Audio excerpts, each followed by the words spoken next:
एक छोटे से गांव में सखुबाई नाम की औरत रहा करती थी। वो बहुत ही गरीब थी, किराए के घर में रहती थी। उसके पति को गुजरे 2 साल हो गए थे। उसे एक लड़का भी था, उसका नाम था राजेश। वो पढ़ाई में बहुत ही होशियार था। पति के गुजरने के बाद घर चलने की सारी जिम्मेदारी सखुबाई के कंधों पर आई थी। साथ में राजेश की पढ़ाई का बोझ भी था।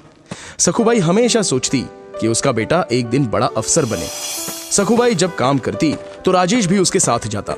सखुबाई लोगों के घर जाकर बर्तन मांजती तो कहीं खाना बना देती, तो राजेश बैठे बैठे लोगों के घर आए अखबार को बड़े ध्यान से पढ़ता। एक दिन जब राजेश अखबार पढ़ने लगा तो एक मालकिन ने बड़ी कुत्सित से कहा, अरे राजेश, अखबार पढ़ के क्या तू बड़ा अफसर बन जाएगा? इससे अच्छा तो माँ के काम में हाथ बटा, कम से कम उससे कुछ मदद तो हो जाएगी। इस पर राजेश बोला, मालकिन, मुझे बड़ा अफसर बनना है, कलेक्टर बनना है। हम किताबें नहीं ले सकते, इसलिए ज्यादा ज्ञान के लिए मैं अखबार पढ़ता हूँ। मालकिन बोली, तुम और कलेक्टर शक्ल देखी आपने? और मालकिन जोर जोर से हंसने लगी। सखुबाई को ये बात बहुत बुरी लगी और वो दोनों वहां से चले गए। फिर सखुबाई ने शादियों में रोटी बनाने का काम शुरू किया। वो अकेली ही 15-20 किलो की रोटियां बनाती थी। इसके लिए वो सुबह 3 बजे ही अपना काम शुरू कर देती थी। उसके साथ राजेश भी उठता था और माँ को मदद करके अपनी पढ़ाई करता था। एक दिन अचानक मकान मालिक उनके पास आए और बोले, क्या सखुबाई, तुम और तुम्हारा बेटा 3 बजे ही उठ जाते हो और ये लाइट जलाते हो? बिजली का बिल ज्यादा आ रहा है तुम्हारी वजह से। एक तो बिल ज्यादा दिया करो या फिर कमरा खाली कर दो। और मकान मालिक गुस्से से वहां से चले गए। फिर राजेश ने लालटेन जलाई और पढ़ाई करने लगा।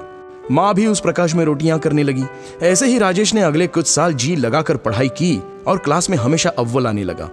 राजेश की लगन देखकर अगली पढ़ाई के लिए उसके गुरुजी ने उसे दिल्ली जाने की सलाह दी और खुद खर्चा उठाने की जिम्मेदारी ली। राजेश तो 22 साल का हो गया था। फिर क्या था, राजेश दिल्ली चला गया और वहां खूब पढ़ाई की। वो घंटों लाइब्रेरी में किताबें पढ़ता रहता। फिर एक दिन जब एग्जाम का टाइम आया, जाते जाते किसी गाड़ी वाले ने उसे ठोक दिया। राजेश जमीन पर गिर गया। उसके सिर और बाएं हाथ को चोट आई। अब वो सोचने लगा, मेरे बाएं हाथ में चोट लग गई है और सिर से खून भी बह रहा है। इस हालत में अस्पताल जाऊं या एग्जाम देने? अगर अस्पताल गया तो मेरा ये पूरा साल बर्बाद हो जाएगा और मेरे लिए मुमकिन नहीं है ये।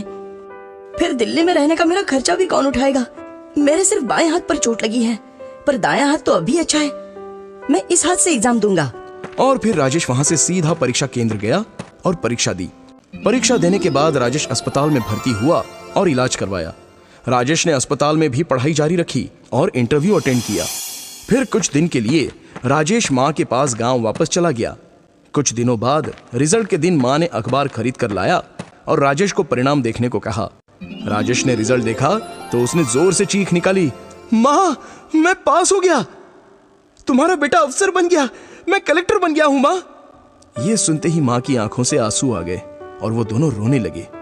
तो दोस्तों, क्या समझे इस कहानी से कि हमें हमेशा अपना लक्ष्य प्राप्त करने के लिए मेहनत करनी चाहिए। दुनिया चाहे हम पर हंसे या मजाक उड़ाए, लेकिन हमेशा अपने लक्ष्य का पीछा करना चाहिए। कामयाबी जरूर मिलती है।